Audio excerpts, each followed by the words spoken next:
Ladies and gentlemen, the story you are about to see is true. The names have been changed to protect the innocent.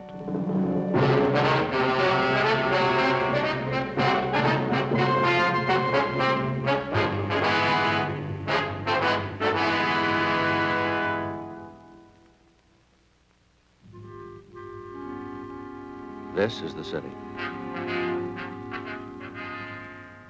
Like a great many coastal towns, Los Angeles has a wide variety of beaches.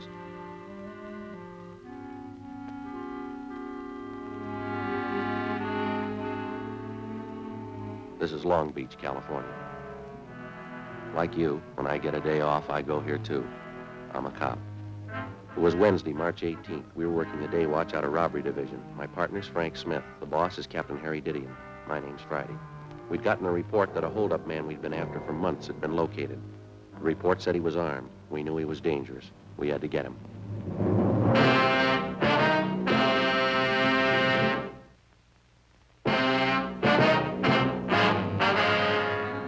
How's the coffee, Joe? Fine, I brought some back for you. Slats? Joe? Where's Tom? Checking out some tear gas equipment. Figured we might need it. You confirm that address? Yeah, 2100 Buchanan Avenue, corner house. All right, Skipper. You know what to do when you get out there. Don't take any chances. He's alone in the house, is that right? Supposed to be, yeah. That won't give you much of a break. What do you mean? Heavy on guns, 2 revolvers and a hunting rifle. Not afraid to use them either. Be careful. Right. Ready? Right. Yeah, let's go. See you later.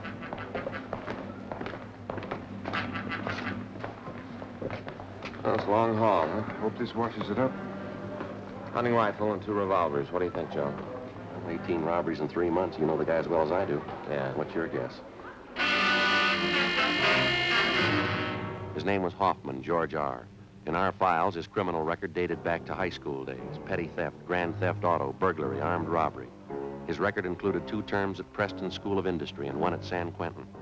Hoffman's latest campaign was a 3-month run of armed robberies. We tried everything we knew to stop him, but it wasn't enough.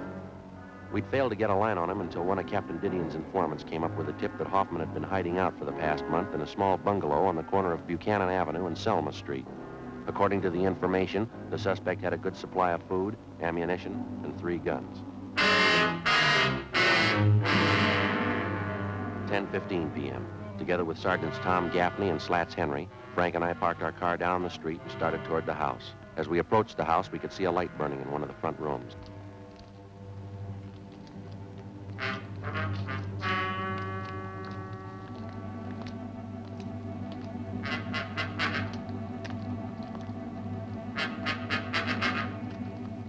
All right, Slats, you and Tom want to cover the back? Right, Joe. Let's go, Tom.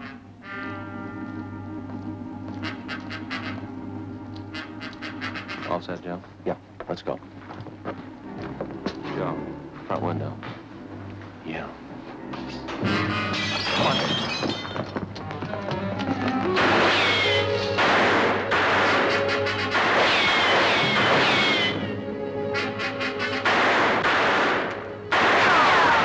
All right, Hoffman, come on out of there. Give it up. What do you think, Joe? I don't know. We got to get him out of there. Hoffman! What do you want, Bob? I'm telling you, throw those guns out and you follow them. I ain't coming out. You try coming in, I'll blow your head off. I ain't coming out. All right, lob one in there.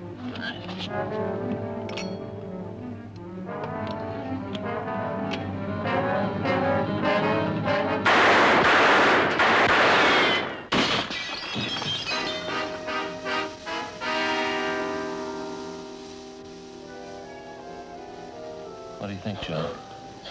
We'll come out.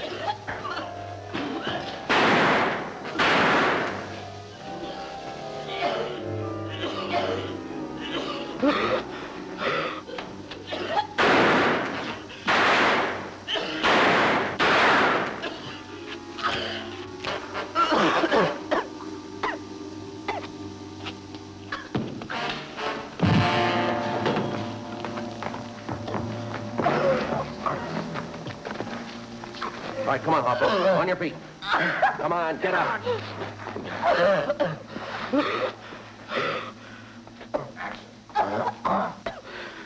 You didn't have to use gas. You didn't have to. You didn't give us much choice, mister.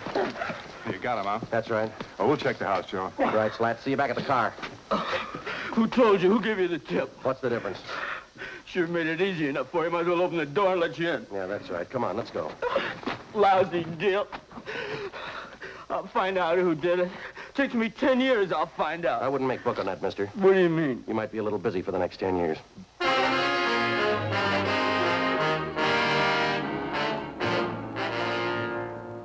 George Hoffman was taken downtown and booked on suspicion of robbery. At a special show-up, he was identified by more than a dozen of his robbery victims. Between his arraignments and his preliminary hearings, we worked together with the district attorney's office in lining up witnesses and preparing the evidence against the suspect. We figured we had an airtight case. Hoffman's trial in Superior Court was set for May 14th.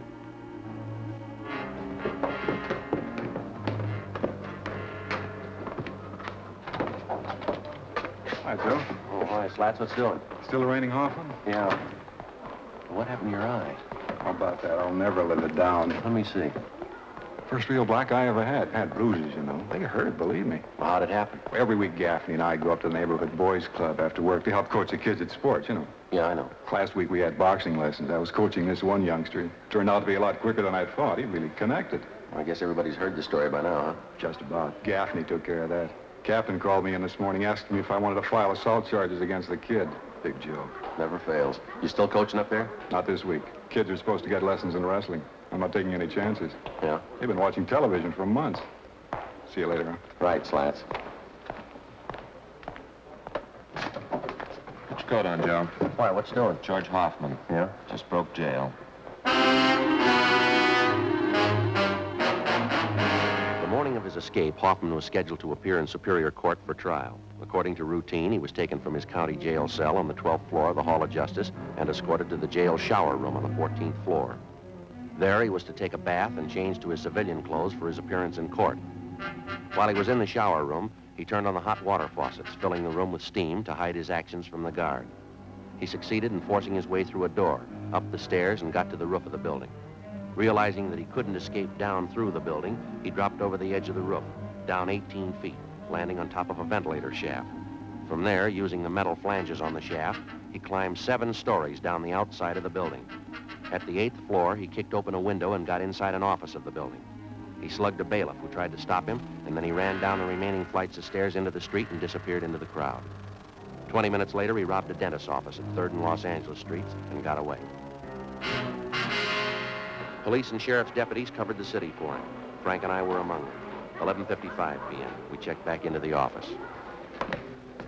Hi, Skipper. How about Hoffman? Anything new? Nothing. Not a trace of him. He must have a good friend someplace in town. Everything's covered. His friends, relatives, his hideout, everyone he knows, every place he's ever been. We plugged every loophole we can think of. The depots, terminals, the airports. Still no trace of him. I don't know. Sure is a strange one. No stranger than climbing down the side of a building. Did you check that story out, Captain? It's the truth. Apparently Hoffman planned the thing out pretty carefully. Well, how do you mean? The sheriff's men talked to some of the prisoners in the jail. They said Hoffman was practicing for it since the day we put him in there. He'd work out 5 to 6 hours every night, building up his hands and fingers. Well, how'd he do that? He used the upper bunk in his cell. He'd hang from the edge of it with the tips of his fingers. He'd do it for hours, pulling his body up and down. He made little grooves in the wall, dug his fingertips into them. Prisoners say he got so he could hold himself up like that 10 minutes at a stretch. It's pretty amazing. Robbery, did he? Yeah, little John. I sent him out about 10 minutes ago to relieve you. Should be there any minute. Right. What about our schedule, Skipper? As far as I know, we'll go all night on this. Sheriff's office the same. Uh-huh. You two were relieved at 11:30. Better check back in here at 5:30 a.m., okay? Right. Hot shot. I'll get it.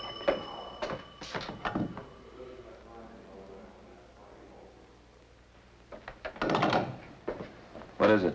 Drugstore holdup. They think it was Hoffman.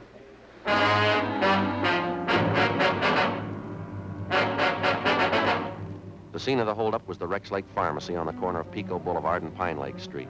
The victim, a Mr. Clarence Geringer, told us that the holdup man had entered through a rear door, slugged him, and escaped on foot with his overcoat and about $150 in cash. We showed him a number of mugshots. He identified George Hoffman as the bandit.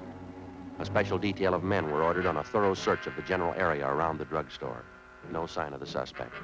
The citywide Dragnet continued all that night and into the next day. No developments. The search went on. A week passed. At 10 p.m. on the day Hoffman was scheduled to be tried in Superior Court, he beat up and robbed a 40-year-old liquor salesman in the Highland Park area. Again, he made good his escape. Routine investigation failed to turn up a thing. We continued to check out every possible lead.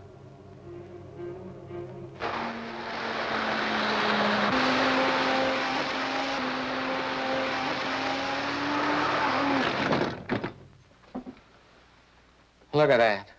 That's a bad one. Yes, sir, it sure is. That pretty little mess is going to cost me 15 brownies. Brownies? Brownies, railroad demerits. Oh. Gee, now I won't be able to go to the convention in Cleveland. They won't let me in. Oh, that's too bad. That's all right. I ain't got the money to go anyhow. Yes, sir. Now, this fellow you say you saw last night, Townsend, are you sure it was Hoffman? You betcha.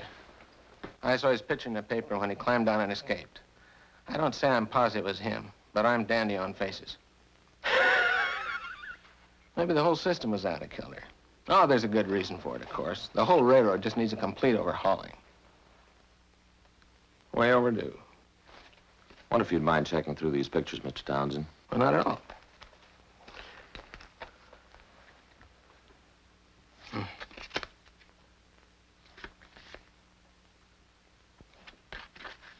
Gee, that's a mean-looking one. Well, that looks like Harvey, the president of our railroad club. It isn't, though. He wears a brush.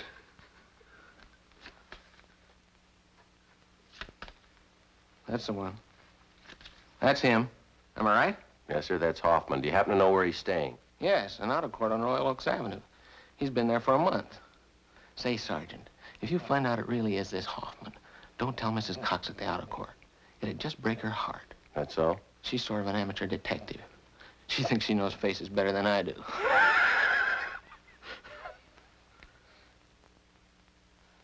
Say, you sure that isn't Harvey?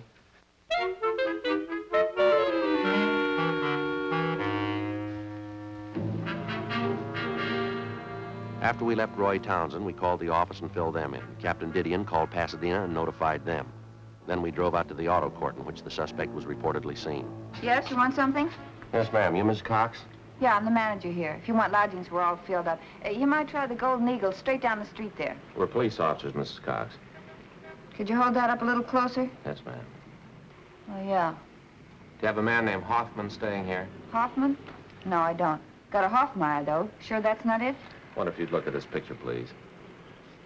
Could you hold that a little closer, please? Yes, ma'am. Could you get a little closer? Well, I'm afraid not, ma'am. Oh, could you step out here, do you suppose? Thank you.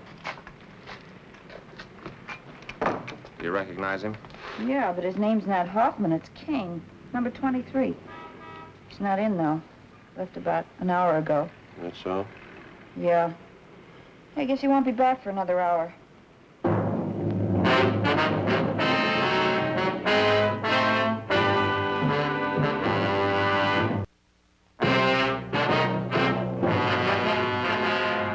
Before going on stakeout at the auto court where George Hoffman was registered, Frank put in a call to the office. The owner of the court, Mrs. Cox, gave us a pass key to cottage number 23 where the suspect was staying. We advised her to say nothing to Hoffman when he returned. We went to cottage 23 and we waited. An hour passed. Hoffman failed to show. Another hour went by. Still no sign of him.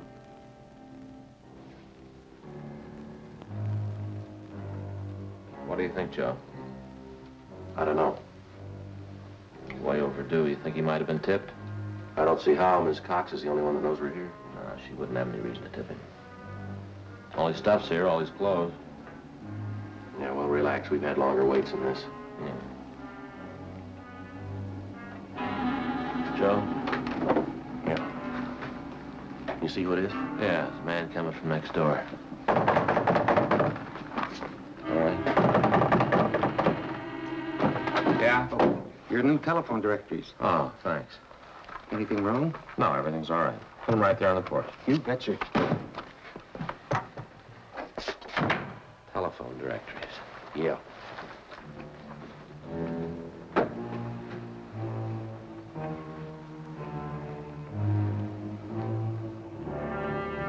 checked with the office. No word. At 5:30, we were still waiting. You know, I was just thinking, Joe. Yeah? What about? That fella Townsend has all those trains. Must be a great hobby, electric trains. It runs into money, doesn't it? It's pretty expensive. I was going to talk to Fay about it. It's real educational. My little boy would get a big kick out of having his own train. Well, don't you think he's a little young? He's only 3 years old, isn't he? Yeah, but I could put it together for him, show him how to run it. Yeah, sure.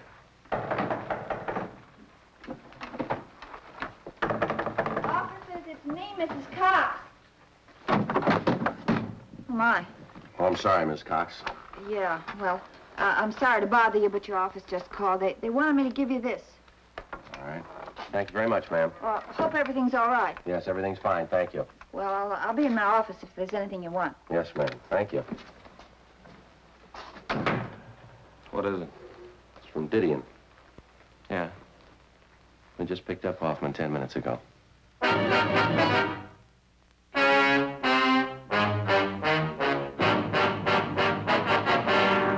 The suspect, George Hoffman, was taken back to Los Angeles and lodged in the county jail. This time, there was no escape. At his Superior Court trial on August 16th, he was convicted on several counts of armed robbery and sentenced to the state penitentiary. From August to January of the following year, the months went fast. We washed up a string of liquor holdups just before Christmas. We got 2 days off. In January, Frank was off work for a week with a bad dose of the flu. Another 5 months went by. Toward the end of June, we got word that George Hoffman was no longer at the state penitentiary. After serving 11 months, the former holdup man had been paroled into the Army with a provision that he serve overseas. Another 3 weeks passed.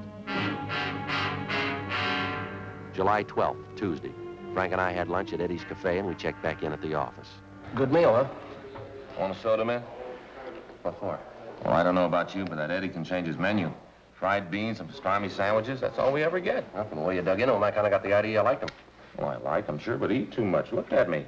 3 sandwiches and 2 plates of beans. No wonder I can't eat dinner. All right, Joe. Slats? Didn't know you two were back from lunch. Okay if I grab a sandwich? Yeah, sure. Go ahead. We'll Thanks. cover. Oh, there's someone waiting to see you in the next room. Oh, who is it? I'll get him. You want to come in here? Yeah, thanks. See you later, Joe. Right, Slats. Hi, Friday. Yeah? What's doing? Remember me, George Hoffman? Oh, yeah, Hoffman, in the Army uniform. I didn't recognize you. Yeah, I thought it might fool you. Guess you heard about me. Good break, huh, Sergeant? Well, I'm glad you feel that way. How you doing with the Army? I'm pretty good now. Sharpshooter. Yeah, that figures. I like it. Thought I'd drop up and see you fellas. See you still got the same partner. Smith? Yeah, we still work together. Oh, yeah, been a long time, Hoffman. How are you? Pretty good, officer, thanks. Just thought I'd stop by, you know, show you there's no hard feelings. Sure thing. Got any idea when you're going overseas? You know, boys in my outfit figure day after tomorrow. That's kind of one reason I dropped in to see you. How's that? Well, I know it's pretty nervy, but I got lots of that. See, a bunch of us were on leave till tomorrow noon and figured we'd go out tonight, and I'm a little short. You know how the Army pays. Here's a couple of bucks, Hoffman. Will I do you any good? Oh, that's sure swell of you, Sergeant. Thanks a lot. Here's a couple more might help. You know, I can't tell you how I appreciate this. Believe me, I'm going to see that you get this money back. It's all right, Hoffman. Thanks again for the touch. Good of you. Drop us a card if you get a chance. We'd like to know how you're doing over there. Sure thing. Bye, Sergeant. Bye. Good luck to you.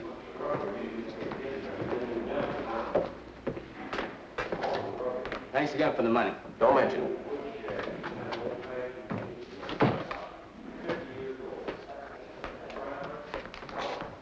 Well, looks like a turn for the better, huh? Yeah. Doggone, it never fails. My last $2. Well, we had to give him something. Yeah, but what do I do for lunch money tomorrow?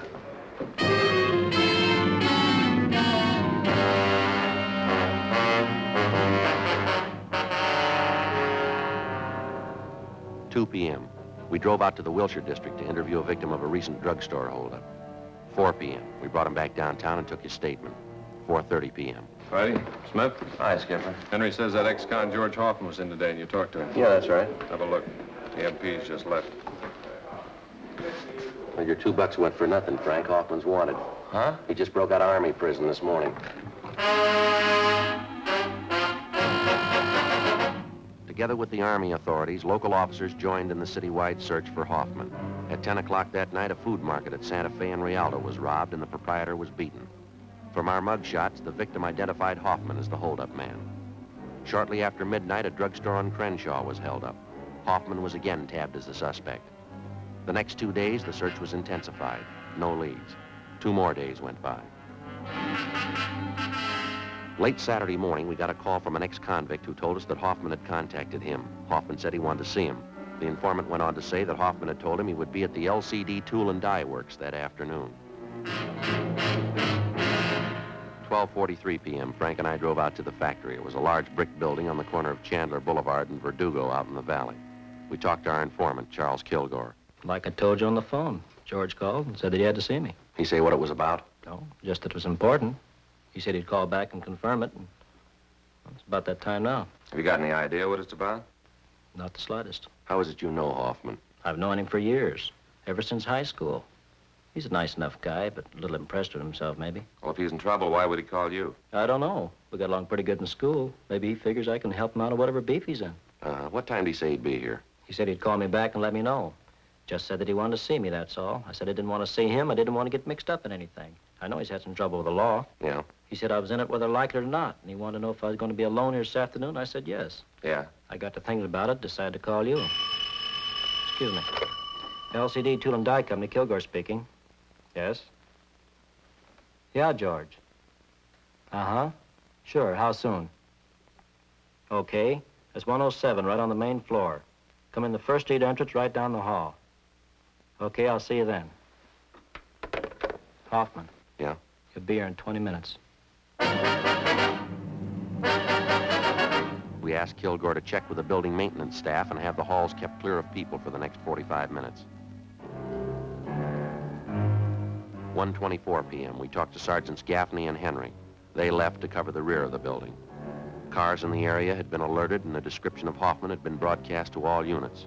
In the event they saw Hoffman, they were to keep him under surveillance, but not to attempt to apprehend him. We waited.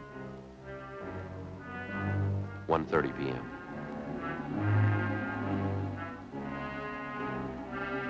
$1:40. 1:46.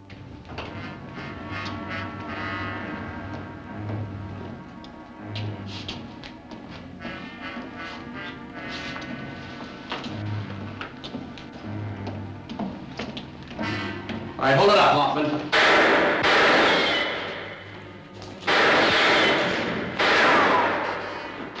Head on. Take the stairway.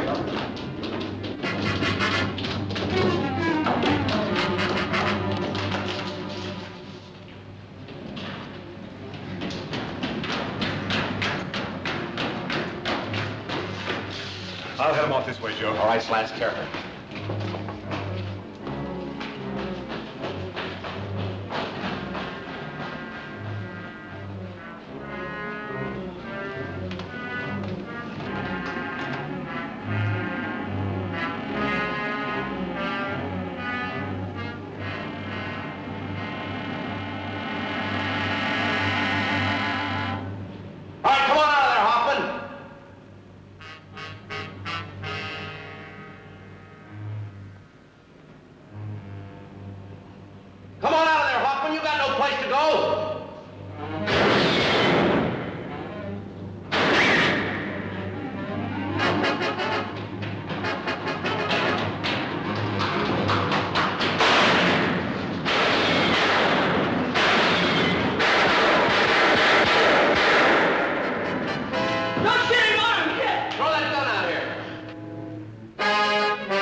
Let's go, Hoffman. Sure. What good's it gonna do you? I already proved it. I can break jail anytime. I proved it twice. Well, you're going right back in again. What's that prove?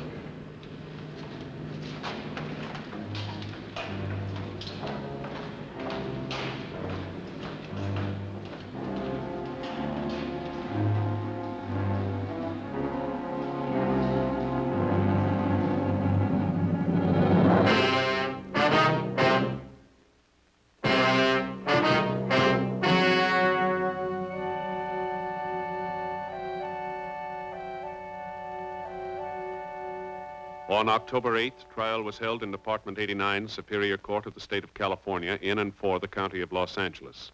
In a moment, the results of that trial.